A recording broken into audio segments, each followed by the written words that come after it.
Welcome to Liberty Unlocked. I'm Don Watkins. So one of the things that I think has come out of this podcast, and has certainly come up in my experience, is relevant to an ongoing, really perennial debate amongst people involved in the liberty movement, and that is, who are the best candidates for being persuaded of liberty? And one of the things that I think has become clear is that there is no kind of subset of people who are the ideal candidates for being persuaded of liberty. So I've heard everything from, well, it's conservatives who are the best and most promising because, they're already predisposed positively towards America, towards free markets. I've heard that, well, no, it's atheists because they're predisposed to accepting views that are outside the mainstream. And I think that what we really see, because you'll notice that a number of the people I've had on already started out as pretty hard left, but the real only common denominator that I think we found is that these are people who are thoughtful. They're thinkers. They're people who are not content to settle for an incoherent view of the world. They want to understand things, and they want to understand them firsthand. They're not going to settle for, well, this is what everyone thinks, or this is what my friends think, or this seems nice. They want a coherent way of understanding what's good, what's right, and what will actually empower people's lives. And that poses a little bit of a problem, right? Because it's not like you can do Facebook targeting on thinkers. But on the other hand, it should make us really ambitious in persuasion. One of the things that I've been able to do is work with some of these top PR companies who are involved in polling and focus groups. And inevitably, the strategy is like, let's identify the, quote, persuadables, people who are very close to us, and figure out how to move them a few percent in our direction. And look, that's totally fine. If you're trying to win an election that's close, or if you're trying to sell, more of your brand of diapers, like that sort of investigation is worthwhile. But if what you're trying to do is move people in a fundamentally different direction outside the mainstream in terms of their political views or their philosophic views, you can't win playing that game. And the thing that we see is that thinkers are willing to challenge the kind of conventional goal lines of acceptable opinion. And that's really then what we want to look for, is people willing to do that, people willing to think issues through, and then be very ambitious about how far we can move them. Because, and as an aside, notice I'm falling into language that's at odds with my basic view of how to think about persuasion, which is it's way too much about kind of controlling them. But if you can empower those people with good ideas in a way that they are most likely to find valuable and cash in on. But then it also means that our focus has to be different. Our focus is not who's easiest to persuade, but how do we become more persuasive? How do we articulate our ideas in a way that is the most clarifying, the most helpful, the most compelling, the most relevant? Because so much of what we should be focused on is not us. It's, why do people see the world the way they do? And what did they see as their frustrations with their current view of the world? What do they see as the limits and the questions that they can't answer, and the goals and the principles they can't put together? And if we can become the ultimate resource that helps them form a coherent, integrated, provable, secure view of the world, then that is enormous leverage. And so that's really what I think the focus should be on. And that's why, what we do in the show and what I do in the rest of my work is focusing on how to understand other people and their concerns, and how to connect that to our values and our concerns. This interview is kind of an experiment. So today I'm talking to David Birnbaum, who is somebody that I really, when we talked in this episode, I didn't know at all. And I didn't know anything about his story, except that he had started on the left and now is a supporter of liberty and an objectivist.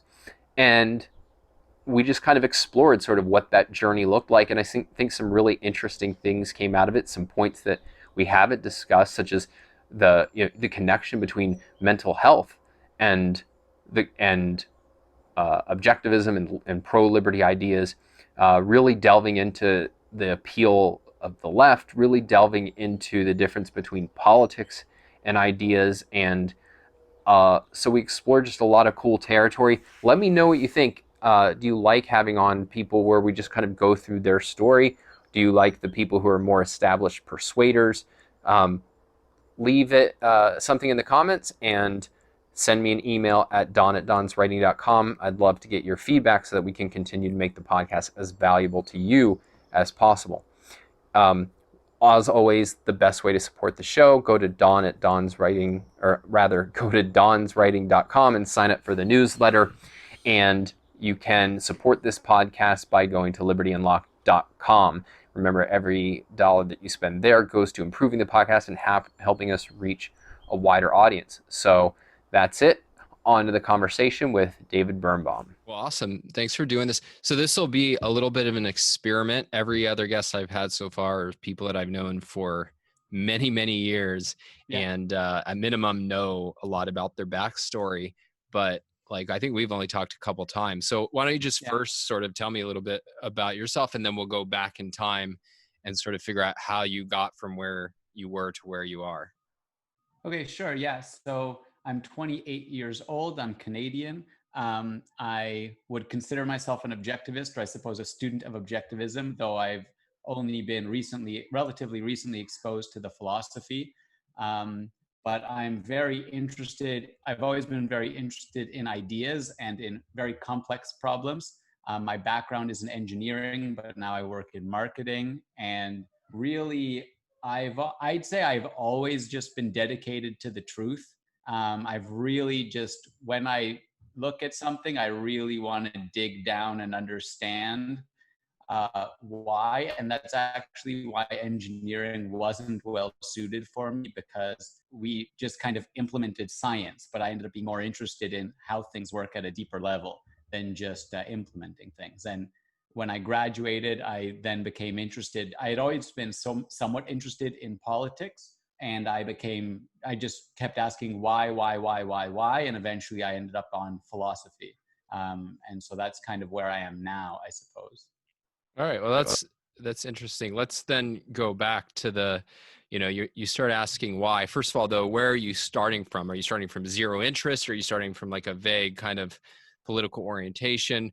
What's your first sort of views that you had about political issues? So I would say I was a politician. Like, that was my personality. From grade 7, I was interested in student politics. And I kind of even understood vote splitting to win an election in grade 7. But I had always been more interested in how do I improve things around me. So in university, I was a student politician in every avenue you could be. And I really wanted to make things better for myself and largely for others. And it was just a given in my mind that politics was the way to do that. Like, there was no other option. So I was the student politician, so I could get elected and impact change. And it was only in 2016, with the election of Justin Trudeau in Canada and Donald Trump's rise, that I started to actually pay attention to, let's call it real politics. And then I soon after graduated, so I turned my attention to federal politics, both in Canada and the US. But at that time, I was almost as far left wing as you could be. I had a friend who was very far left, and the only thing we disagreed on was he thought the government should fund the arts as well, and I thought that was bad. But pretty much everything else, I agreed that government should fund things. And I wanted to make a difference, so I thought I have to be Prime Minister of Canada. And I was actually dejected that I couldn't be President of the United States, because they have such a bigger impact on the world. So I was really fully bought into government is the way to do things. Government is the way to help people. And this was only about 3.5, 4 years ago. So what sort of issues would have been the most important to you at that time? So I think, I mean, I was always interested in the actual structure of government. Like that was a big thing in student politics for me. And like, so the election of Justin Trudeau was, a big thing was about the vote, like the method of voting in Canada, first past the post versus other things. But I had always I was struggling to know exactly what I cared about because it still, even then, seemed that none of the policies being put forward, none of the groups fit me well. So I was trying to figure out, I care about letting people do what they want, right? We should be like socially liberal, but fiscally conservative. We can't just spend everything. And so I didn't even get into the nitty gritty of specific details because as soon as I started to focus on politics as such, I noticed bigger problems. And so my attention got moved more so to the media ecosystem and to the fact that no one was even willing to talk about things. So I immediately noticed that there was issues with free speech. So I never really dived deep into policies. I had just taken for granted that social programs were good. I struggled a lot with my mental health.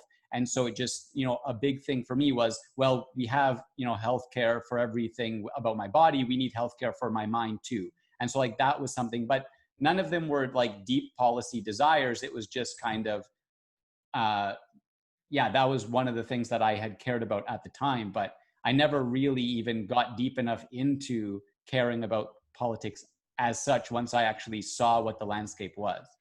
So you're basically coming to this of just having this general desire of you want the world to be better than it is, and here's a system or a structure that plays a fundamental role in shaping whether life gets better or worse. And so you start then delving into, okay, well, what should politics be doing to make things better or worse? And you realize that there's kind of a substructure that's going haywire, which is the whole discussion of ideas and the ability of people to speak out. So tell me about, like, how did you start to recognize that was an issue? Yeah, so there were two main things that happened at the same time, I suppose. And just to say as well, like what I was interested in, my view was like I had an engineering background. I'm not going to solve all of the problems. I want a scientific approach. So I would want the best answers, not my specific answers. And so that just wasn't the approach at all. But so I actually started actively volunteering with the Liberal Party of Canada. And I was disgusted, to put it simply, about how I was discouraged from by a friend from even showing my potential, because even as a entry level volunteer, there would be people in the organization that felt threatened by me. And so I shouldn't show my full potential. And then I also saw that the actual elected officials that I volunteered for really did care and wanted to do the best they could, but they were handcuffed by the political system, right? They had to kind of subjugate themselves to the party line rather than just trying to do their best. And so that was just my experience with the actual federal Liberal Party in Canada was awful. And at the same time, I had graduated from engineering. I had a lot of friends I considered intelligent who could have thoughtful conversations with me. And I was so frustrated that none of them were willing to have it publicly. No one was willing to, even at that time, talk about any mildly controversial issues, even though they and I knew we were right, but it wasn't the mainstream. And I was just so appalled that none of my friends were willing to talk publicly about it. And so I really started to try and figure out why that was. And I ended up launching a podcast at that time just to give some outlet to some other ideas. And so both of those, from the actual structure of the party and from my experience just with my peers, right, thinking out loud, that's how I only used to be able to think. And to then be told I'm not allowed to do that because I might say something that's not, acceptable to the public discourse or something, was just, it was so absurd to me. What can you think of any example? And by the way, I don't know if people are hearing this, but I I have two rambunctious children running around upstairs, and it might get picked up on the mic. But until I finish moving and get settled, you all will just have to suffer with me. But can you think of any examples of where you were seeing, people unable to have conversations about controversial issues beyond just, you're talking to people who didn't want to talk about these issues publicly? Was there anything that like you could point to and say, this is what happens when we attempt to engage in dialogue over things that are not easy? Yeah, so I mean, the biggest one at the time was the whole trans debate and trans issues. And like me personally getting backlash, there was more about the gay community as well. I wrote an article about Pride Parade, and like the politics of Pride Parade. And like I had people cut me out of their life. I had a lot of backlash to that. I had a black friend on, and we talked about the N-word and whether or not white people can say it. And then I had white people tell me that that's the wrong view, even though my black friend said it's okay or whatever, right? So it's like, it was all of these things where there was a specific doctrine that was acceptable. And I was just exposing that not everyone agreed, but people weren't receptive to that. And so I don't know if that answered your question specifically, but it was also a more general sentiment. One of the really interesting conversations I had that, that kind of wrinkled my brain at the time was, I had a friend who I knew cared about me, and I had mental health issues, and I wanted the government to support mental health. And he said no. And so it was like, most people in that situation, they say, well, he's invalidating my whole identity, right? Because I associated very strongly with my mental health issues. And so it was that kind of thing that actually opened it up. And I had some conversations with people that basically, if they were viewed as within the in-group, it was acceptable. But if they weren't in the in-group, it was unacceptable. And so the most obvious one was around trans issues. I had someone who identified as non-binary, and so we talked, and that video got a lot of views and positive feedback because it was them sharing their experience. But then there was no ability to actually debate any of the actual issues, right? So around even, what should government do if, certain procedures should be covered by OHIP, the Ontario Healthcare, or not, and things like that. Yeah, I mean, there's definitely this, it continues to be a disturbing trend of issues being off the table, and it's particularly issues that are related to group identity, right? Like whether you're, homosexual, whether you're trans, whether, racial issues, the kind of it's not surprising to me that the kind of bringing on a trans friend who's just talking about their experience, well, that's allowable, because the idea, I think a core underlying philosophic idea that's going on is, you used to have the Enlightenment idea that we're all rational beings and we have very different experiences, but that we're living in the same universe and that we have the same fundamental nature as rational agents. And so we can communicate. And although I can never know exactly what it's like to live as you, I can know a lot about things about you. What is good for a human life as such? What kind of political conditions do we need as human beings to flourish? And that has been put to the side, or is being challenged by this idea that no, we're actually fundamentally shaped by our group identity and divided into oppressor and oppressing classes. And there's no such communication possible. The only thing we can do, and the only thing we can know, is our lived experience, not any wider questions about human experience as such. And so once you have that, then it becomes very plausible that that free speech is out the window, because it's not that we can have a dialogue that leads to a shared understanding of how to proceed. All we can do is kind of like, bounce our, trapped worlds of lived experience against each other. So you're kind of noticing all of these problems. What was the next step on the journey like? Well, so there's actually an important parallel trend that was happening at the same time that really connected me into being more liberty-minded, and is, I think, in line with what you were just saying, but from a different perspective, and what I would call the perspective of empathy. Because like there's this idea that we should try to be empathetic, but then there's this more fundamental idea that, well, if I'm not part of the group, no empathy is really possible. And so what the sort of sidetrack that was happening at the same time is, I was struggling really significantly with my mental health at this time.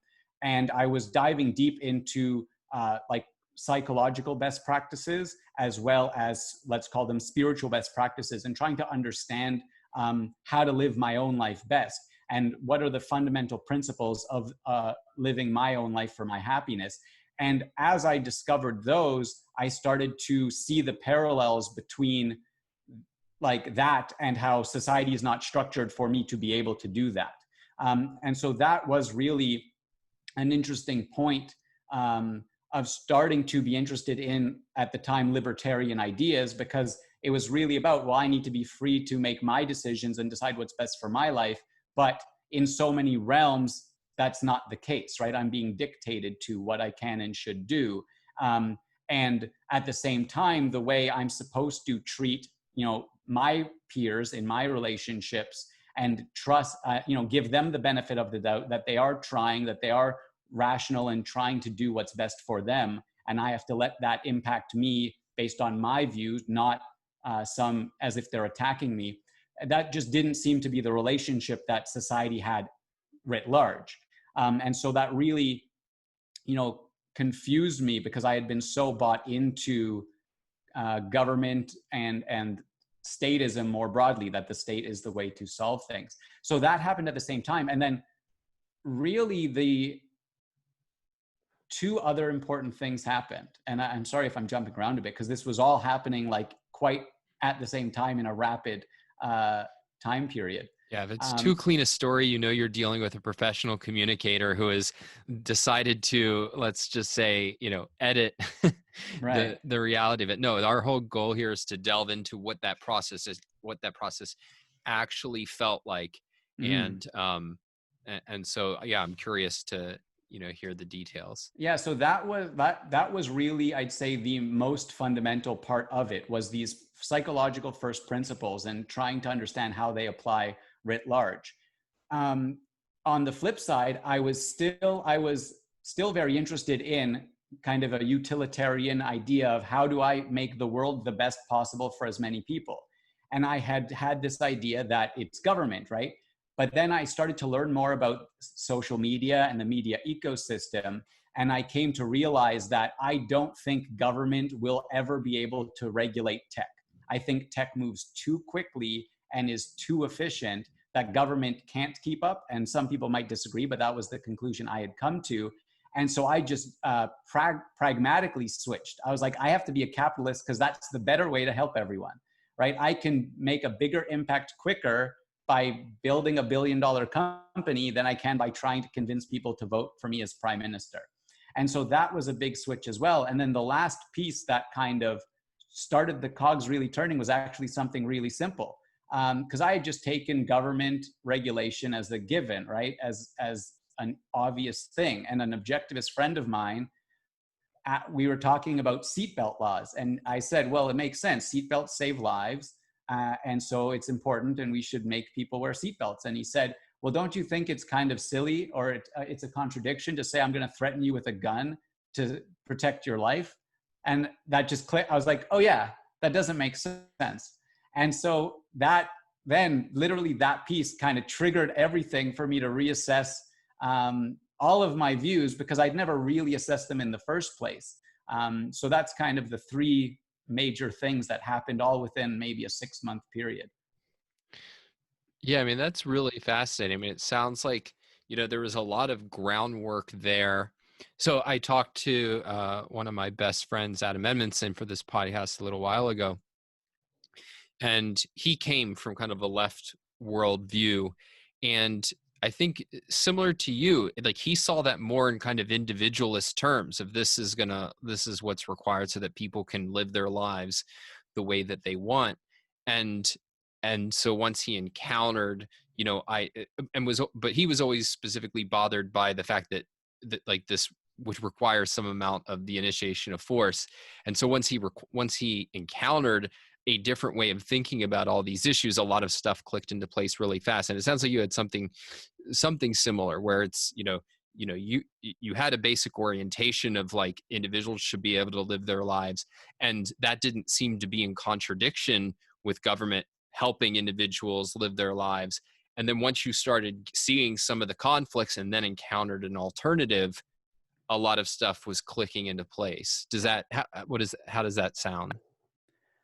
That sounds pretty good, but I'd say the actual alternative, which for me was objectivism, didn't come until later. That kind of, I still was investigating a lot, and it just kind of added it added an element to my exploration of me really understanding how do these supposed best principles of how I live my life apply in a wider context. But I do think I was then ripe for an alternative, right?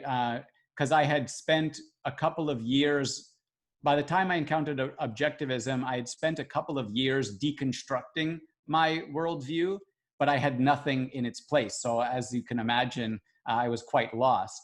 And I had started to try and figure out some pieces on my own. And then I came across Ayn Rand, which really helped accelerate that process. Yeah, when I come to that in a second, I'm curious though, do you have a sense of what made you different from the friends you had who probably hold more similar views to what they did back, when you were more classified yourself on the left? I was always just first and foremost dedicated to figuring out the truth and being principled, right? When I think even as a student politician, I was like the odd one out advocating when I reflect back, it was libertarian views, right? Like we shouldn't increase the fee at all. It doesn't make sense. People don't even think they're getting value out of their fee right now. Whereas just taken for granted that, no, this is how things are. I always just tried to figure out the truth. When I focused on an idea, I didn't care about my feelings. I didn't care about how it impacted people. And, I had less tact then as well. But I just fundamentally always was trying to figure out what was right because I'm not sure why, but I thought what was right would be good. And I really just from a young age had that fundamental belief. And I was always watching. I was always trying to understand what was going on because I didn't inherently understand anything really. So I would always just try and observe and understand. But I think it was at a deeper level than the average person does. I was really dedicated to it. And so when I pointed my mind at politics, like it was just the same process I had applied in engineering and things. And what really rattled me is, people would say these problems weren't solvable, right? Oh, this issue with political polarization, and a lot of the other issues around the media ecosystem and these sorts of things, everyone would just tell me as if it was a given that these problems weren't solvable. And I'd always say, we managed to land something precisely on a dime-sized space on Mars. Like that's probably a more complex issue to solve than why is there like political polarization? Why can't we get along in the political scene? So I just took for granted this has to be solvable. I trust that minds can solve this. Let's just dig in. Whereas a lot of people give up and throw their hands up right away. They just take for granted that these issues are too complex to solve. And I thought there's just no chance. Yeah, I mean, that's really interesting. That's very similar to one of my mentors and colleagues, Alex Epstein. Like his background was more engineering, math, and science. And it was getting frustrated by people getting into these endless political debates and him thinking, no, like we don't, this is not how we function in, the realms that I care about. I want that kind of clarity for political issues and ultimately philosophic issues. And one thing I'll add is I just didn't understand the seemingly arbitrary size in which the principles people applied to their close friends stopped working, right? So they assume their friends have, some sort of rational ability. They assume their friends care about their own lives to a degree. They assume all of these things that allow human relationships to function at all. But at some point, at some size of group, they think these things stop working. Oh, the other side of the political aisle doesn't have any of these things, or whatever it is. And to me, it just didn't make sense because I had been part of groups of 4 to 1,000. and been part of different group identities. And I always gave the people in my group the benefit of the doubt. But somehow the average person, when it reaches societal levels, because, you know, whatever that means to them, they flip their assumption that everyone else in the group must be bad. Everyone else in a group must be evil or malicious or something. And it just, there was no principle, because at what point, what size of group is then othered, and they don't have the same traits that you would give to pretty much everyone you hold in your life. And that was just confusing to me. Yeah, I mean, I think there's a lot to explore just in that phenomenon. One of the things that has come up on this podcast is just that almost always when you have a certain view, you have to have an account in your mind, more or less well defined, about why people disagree with it. Because if you can't explain why people disagree, then there's at least a question of, well, how do I know that I'm right? And often people don't spend too much time thinking about that question, and to the extent they do, the answer is some sort of like caricature of the people who disagree, and it's usually some amount of they're stupid and they're evil. And I think part of what's interesting about you're pointing out is that that's often in deep tension with our actual day-to-day experiences of people and our relationships with people. And I think part of it is that, you know, what you have to be able to do is go from your kind of daily interactions to a model, and to a like philosophic conception of human nature, and an explanation of like, you know, different ways that people use their free will, and that's not encouraged and often discouraged. And so when you're trying to think causally without actual principles, you just sort of have these kind of cardboard cutouts that you're moving around in your head of people like oil man, and you've never met, you know, an actual CEO of an oil company, right? Yeah. Like Wall Street banker, and they're these kind of cartoon figures who don't have motivations really fleshed in. But I think there's a lot to explore in that. I'm curious if you have any thoughts or Yeah. elaborations on that. The thought that comes to mind first and foremost is how, with my friend group in particular, it seemed to be even worse of a contradiction, because they all were very much bought into this kind of spiritual lifestyle, which I don't degrade and I buy into still personally. But they had this claimed view of like what a person is as such, and like, you know, a very uplifting view of what they claimed the average person as such, but not anyone on the other side, right? So it was very much this explicit thing. And also, what really frustrated me was, my friends were very typical of the left, that they know best and they need to force the morons on the right to do what's best for them. So the plastic ban, banning plastics, right? People won't recycle unless we force them to recycle. And so really just viewing that they're a certain level of intelligence, and the people of lower intelligence need to be forced to do what's best for them. That's their view, as I would classify it. But then if I had that same view to them, I was an evil person, right? If I thought, well, no, they just don't understand the principles at play, they don't understand why it's improper to hold those views, then I was evil. So it was just a consistent contradiction of, when they look down, it's okay, but when they look up, everyone there is evil. I don't know if that clarified it quite well, but that's where my head went in terms of really trying to, in my view, concretize the type of person that I think is, at least in the young generation, really the cause of a lot of these issues, is these young people who don't quite understand their own, I mean, I guess a lot of people don't understand their own contradictions, but really seem to be so strong in their views without noticing any signs of contradiction.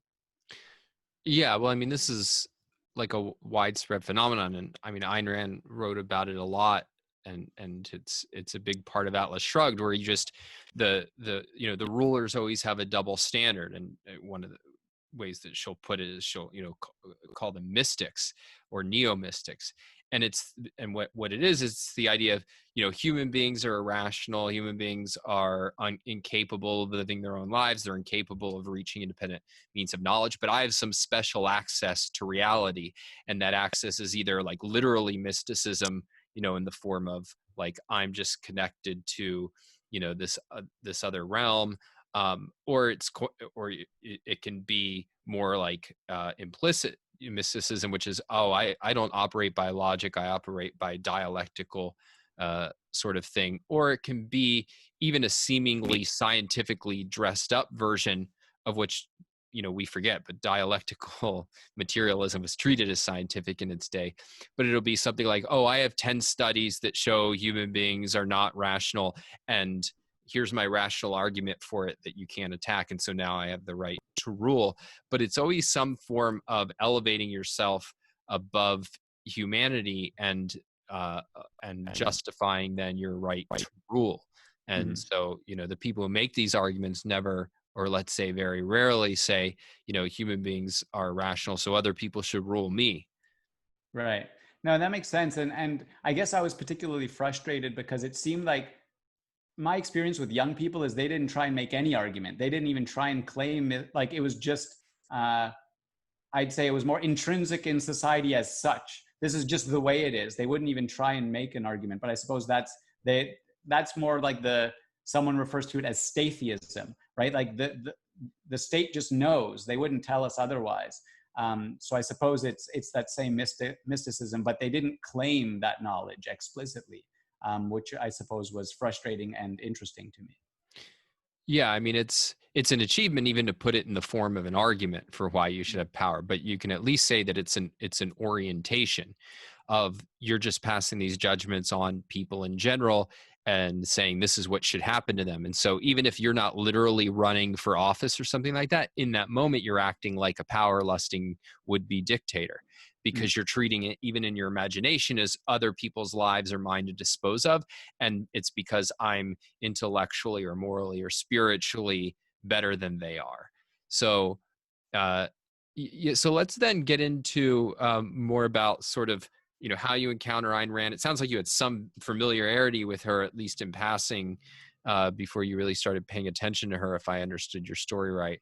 And no, so may I make one more point before we jump to that? Absolutely. So, because I really want to emphasize the let's call it spiritual aspect, because I feel like there's a lot of focus on in the liberty movement of, well, this is rational and this is right, which it is, and I agree. But I think so many of the principles I learned about how to treat others well and how people can live their best life, and really showing full compassion to people, is tied up in this as well, right? You have to be able to let them be free to make their own mistakes, to understand that the universe is benevolent and that people are largely doing what they at least think is best for themselves, even though it's not often what's best for themselves. And so that was really frustrating, is I was trying to make that argument with, and like all of the things that I think the mental health discussions focus on, properly applied, lead to libertarian principles. And so trying to advance that discussion was really difficult, and my friends just outright dismissed it. And so they were trying to understand why people are in these bad mental health states, and what principles can really help them. And to me, it's like freedom is one of the principles that really actually helps people get out of these problems. And just bringing in one last aspect of it, like the two most selfish places I've ever been, in the proper term of selfish, is one was a 3-week mental health program where they told you, you are here for yourself. Do not worry about anyone else. And there's not this idea that I'm, causing other people harm or anything like this, but it's really about, if you want to live your best life, if you want to get control, you have to be selfish. You have to focus on yourself. And another was a meditation retreat. And so I'm not saying their philosophies behind these organizations are good, but there's this key principle of being free to really decide what's best for myself and understand what that is, that I was trying to at least get across to my friend groups. And it was really quite a struggle. And I think it's an aspect of the softer side of liberty, let's say, that's how I came to hold it as such an important, hold liberty as so important in the first place. And I didn't see that anywhere personally. So I just wanted to add that. Yeah, no, that's really interesting. I mean, I agree with you that because we encounter that sort of like promoting self-interest in certain contexts all the time. And I agree that there's not like a philosophy behind it. Like, it's not like, oh, these are secret, objectivists, if only they knew it. But it is related to an important point that about what Ayn Rand is doing in her ethics, which I think impacts the politics, which is that like her whole argument is that what values are things that benefit your life. Like, that's just a factual matter. You don't have to actually go through the process of pursuing values. There's nothing that forces you to do that, except for if you don't, you die, or you suffer to the extent that you don't do it. But we experience values, and we experience them from the perspective of this is good for me and that this is rewarding. And so there's a way in which like that it's not a surprise that people recognize on some level that like particularly in mental health, I agree. I see this more than in most other fields, which is that actually achieving values, you have to be concerned with yourself. What do I want? What are the barriers to achieving it? And there's even a recognition that at least in many cases, or most of the time, that's not in conflict with other people. It's not like, the happier and more secure you are, and the less anxious you are and the less depressed you are, that's going to make other people more anxious and depressed or something. Like, we get that there's not a zero-sum game. So, I mean, one takeaway of that is we can sometimes undervalue the extent to which people at least have raw material that can be like, that they can draw on to recognize some what if you just state it broadly are very controversial principles, like that it's actually good for people to pursue their self-interest. There's a starting point that people have just by being human beings in the world, and then you can build from that foundation. So so let's then how did you build from that foundation? Yeah, so really, I had spent about 2 years obsessively investigating psychology and spirituality while working on understanding the media ecosystem. And I had launched a YouTube show and reached out to any of my friends that had different views that would talk about politics with me publicly. And then I just started to make connections with different ones of them, and who was interesting to talk to, I engaged with. And by coincidence, one of these people had been a student of objectivism or an objectivist.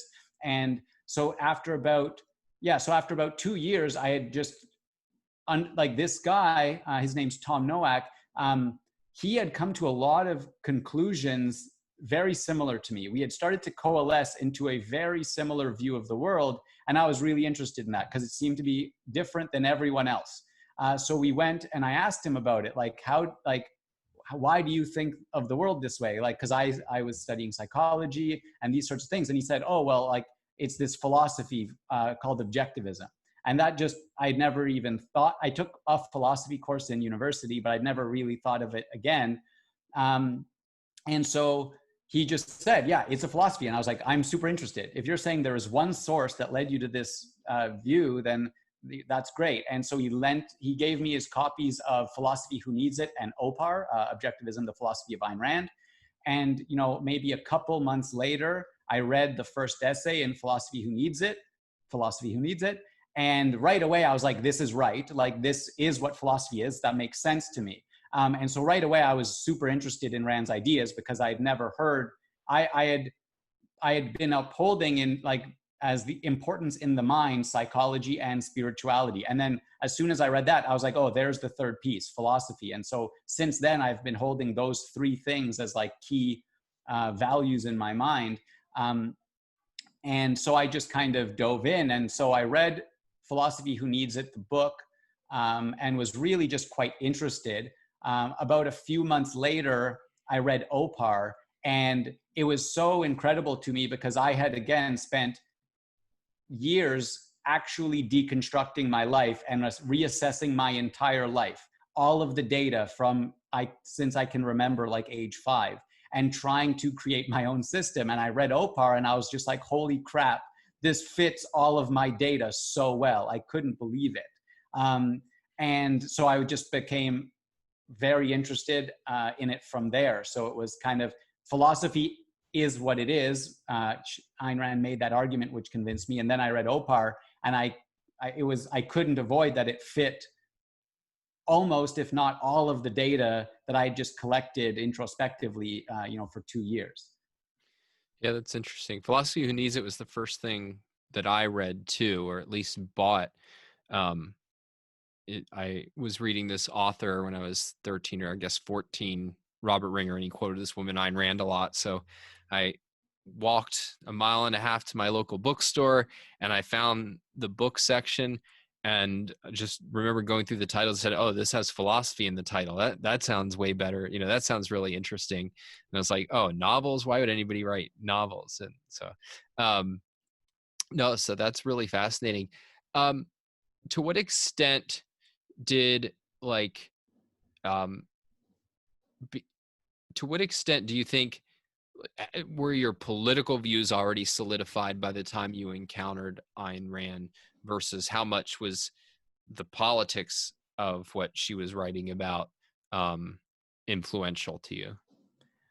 So by the time I read Ayn Rand, my political views had started to crumble because they were solid, a year or two prior. But then I had started to question it more generally. And I mean, they hadn't had any basis, right? They were just what I took for granted. And I had always kind of been more centered than I've voted in 4 elections and twice conservative, twice liberal. I honestly always tried to look at the candidates and pick who I thought was best, which, was unheard of in my circles. But I had still and in Canada as well, there's just this ethos of you're only Canadian if you're left wing, right? Like that's the view. The conservatives, which in the US would be left wing, the conservatives in Canada, you're not even Canadian, right? So, so I had quite left-leaning views, but they had started to come apart. And, reading Ayn Rand, especially Opar, it kind of gave a good foundation to me having a reason for any sort of political view at all, right? Because I had started interested in politics, and right away I got interested in media and discussion. So very much I became disinterested in politics once I actually understood what it was. And I'd always been an extremist in my thinking. I didn't like materials. I didn't like electrical engineering because I wanted to know the material science. And so when I looked at politics, I just asked why, and eventually I got to conversation and philosophy. So yeah, by the time I read Opar, I had kind of deconstructed my political views as such, and honestly stopped caring about politics already, because I knew there was more fundamentally important things that undergirded the reason everyone was yelling at each other, right? So there wasn't even a good place to get into the political conversation. And it wasn't until I went to Ocon that I then got more interested and read more about objectivism, and then I read Atlas Shrugged and understood more about the how the principles fundamentally do then lead into politics. So I'd say I had a pretty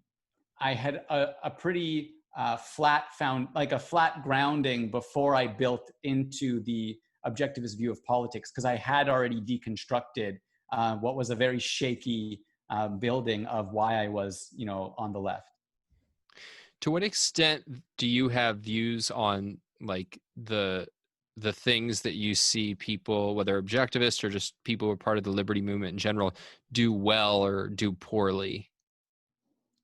I think what they do poorly is show about the value to the person's happiness, right? Like, I think they do a good job of rah liberty. And I also think they do an okay job of, no, I don't think they do a good job either of the, let's call it personal responsibility, right? So I think objectivism is better than this, but a lot of the libertarian movement is just anti things. And so you don't get anyone to buy in by being against a bunch of stuff, right? They want an alternative to their view. And then, unfortunately, my exposure to the objectivist movement, many of them are just dogmatic. So the one segment of the liberty movement that has an alternative view, the average person I encounter can't actually explain it well. They just kind of take it on not dogma, but something like dogma. So I still don't think there's enough people who even, like, let's say, walk the walk, at least, right? There's lots of people who talk about it and can talk about it mildly well, but that's not what's going to get people to buy in, right? So my view very much so is my central focus to advance liberty is to apply the principles, be a successful capitalist who has a great life and advocates good ideas, and people would want a life like mine, right? And that is, I think, what will advance the cause more than anything else. And people can disagree with me. Something that comes to mind as like a interesting, very small side example is I was talking to Michael Berliner, who was formerly CEO of the Ayn Rand Institute, and him and his wife are going to be celebrating their 58th year of marriage. Ayn Rand was married to her husband for 50 years. And all you hear now is how awful marriage is, how everyone's getting divorced. And it's like, that's such an important thing. Why can these people have a successful marriage? It's because of the way they look at the world, the way they treat themselves and other humans. And so if you can really, that to me is such an important point to show how this is deeply important to your happiness in a personal manner, which really I don't see the movement talking about at all, right? It's very much politically focused, but the same way you and I know that, well, politics is, let's call it the fourth degree, right? There's much below the politics. I think publicly the way it's talked about needs to somehow get that message across as well.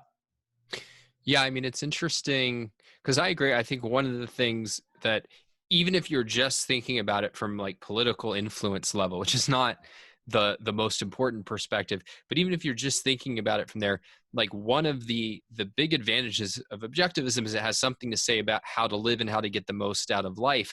And if you think about why people, better people, are attracted to politics, or when they're thinking about it, what are they trying to achieve?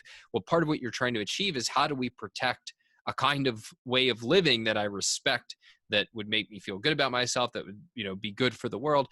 In other words, there's a moral component in the way that most people look at politics. And if you strip that out, and I think that's unfortunately what libertarianism largely does, then it's, first of all, it's not clear why liberty would be a value in the first place.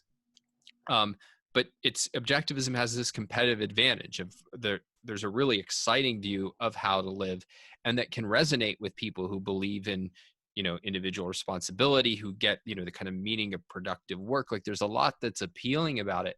And yet I also agree that I think as a movement, there's been an overemphasis on politics. I think that's starting to change. I see, I see a lot of, I see definite signs that there's a recognition that we need to be philosophical. In fact, when I used to work at the Ayn Rand Institute, I remember I was one of the early people to hear about Jordan Peterson. And part of what I found interesting about him, and I remember saying it to the team, is he's talking about philosophy more than we are in the context of political debates. And I think that there was part of it was, it felt like that was necessary to be objective. We can, if we keep things simple and don't go too deep in writing opinion pieces for the newspaper, that's going to make our views clear. So there's a certain hesitancy to try to go into deep philosophy, but I think it could be done in a very organic, clear-cut way. It's just very hard to do. But no, I think we are seeing more of it. But I agree that's a missing piece of the puzzle, and a good kind of lesson to have at the fore. Yeah, definitely. And I mean, my view right now is that it's not even worth playing in politics, right? Like, it's so tribal and so polarized now. You're not going to get someone to consider like objectivism or liberty by talking to them about politics. I like, especially not through any of the avenues that most of the conversations are having. If you have time for a 3-hour conversation with someone, maybe. But in terms of publicly what's being talked about, I think maybe this is kind of out of my butt, but I'd say maybe 15 to 20% of the population actually cares about politics as such. But it's all you hear about. It's amplified by the traditional media. It's amplified by Twitter. But if there was a way to find roads into the other portion of the population that really just wants to live their life, they vote and whatever else, you need to find the ways to focus on that message and get it to them. Because I honestly don't think you're going to be converting anyone at the political level anytime soon. And so I think really it's easy to fall into the same trap that everyone is falling into right now, which everyone's talking about politics, so we should talk about politics too. But it's not everyone, it's just the same, 20% getting louder and louder and louder and being amplified. But most people aren't in the conversation at all. And it's that's the strategy the political groups use. At least in Canada, they literally know who's likely to vote for them, and they only target those people. They don't even try to talk to the 55% that they know don't vote. And so those people, they're completely checked out. And I think they'd be receptive to these messages. And it's just, how do you actually get to them? And I think the first step is dropping politics, frankly. But, that's my view. And I'm sure people can have arguments as to why politics is the only way. But well, I don't think either of that is quite right. I mean, certainly people that I know, including me, but have gotten feedback from the world that they have changed minds and have had an influence, but it's the universe of issues that are worth talking about in life is much wider. And in fact, my ideal and the kind of the thinkers I'm most attracted to, you can't really put them in a category of, oh, this is a politics guy, or this is a psychology guy, or this is a philosophy guy. Like, they're thinkers who are talking about the world, and the world includes both kind of the things that we do as individuals, the things we do as, productive individuals, the things we do as members of different groups, the things that we do as a society, including its relationship to government. And that what you're getting is a way of seeing the world that is either attractive or not attractive, or some mixture of those two, but it's an interesting way of seeing the world. And I think that's one of the problems of why people who are interested in objectivism and may call themselves objectivist and even talk about it a lot, one of the reasons that can be ineffective is that smart people aren't just listening to, does that sound like an interesting argument? They're very much have an antenna for, am I talking to a thinker? And they will get very quickly if you're kind of reciting something versus sharing how you think of the world, because you might be able to recite some abstractions, but when you really meet a thinker, even objectivists who share a common philosophy, you get such a unique way of looking at everything. And like, I just remember it was so striking to me. I moved out to Southern California and really met a lot of people interested in Ayn Rand for the first time. And so a number of the people that I met and subsequently became friends with, most of them, like, it didn't matter whether we were talking about like the latest comic book movie, or whether we were just talking about like, man, this dinner is amazing, or even like your latest methods for organizing your schedule. Like, everything had this thoughtful quality and this very first-handed, unique way of coming at the problem that like that's what people respond to. And then if you are a compelling person and you have really good arguments and clarifying things to share with people, like you can get a lot of response from people. But this is why I always say that, people aren't ultimately persuaded by ideas. They're persuaded by people who hold certain ideas and shape their lives with them. Yeah, I would definitely agree. And I mean, that's why I love Voice of Reason. And what Ayn Rand was so good at is she could so deeply connect things to the principles at play, which is just so incredible to see. And I agree that most people who try to do that sort of do it in a more, they recite it at you, right? And I was very lucky studying engineering that there was a lot of people in my program who were thinkers. And so what really alarmed me is how they refused to think about politics, right? That's what was really the first alarm that went off for me. And I mean, it was also really interesting to have, at least in the society around me, the groups around me being told that wanting to be with thinkers was a bad thing. Why can't I just turn off my brain? Why do I want deep conversations all of the time? So that, like, that's how I knew there was a broader issue than just people not wanting to think about politics. Right. It was that somehow my desire to be thinking was seen as a problem. Yeah, I mean, I think for a lot of the people I know, and certainly for me, that was kind of a defining feature of their teenage years and sometimes early into their 20s, is just, sometimes it's an extreme alienation, but at least it's kind of like a, slightly bemused and curious sense of like, you're different in the sense that you're really interested in things that matter in the world. I think this is one reason that intellectuals can sometimes be attracted to more statist views of the world, because there is a sense of earned superiority that like you really are focused on things that matter. And there's a kind of superficiality of the people around you. I think as you mature, part of what you realize is that like, well, that's their lives and that matters to them. And many of those people will, at least on some level, think through their lives more as time goes on. And also you don't really know what they're doing behind closed doors. Like, but there's definitely that kind of, I think usually that early sense of being somewhat separated, and, and it can be a barrier to developing the kind of empathy that we've talked about, earlier on, because you're kind of cut off from people by your desire to talk about important things and care about important issues. I mean, Ayn Rand had a lot to say about this whole phenomenon, including like the tragedy of people who try to deal with it by shutting off their brains, which is a real sort of phenomenon. Unfortunately, I am out of time. This is really fun, David. I think there are some really interesting things that came out of it. So I appreciate you being on. Yeah, thanks for having me. This was a lot of fun.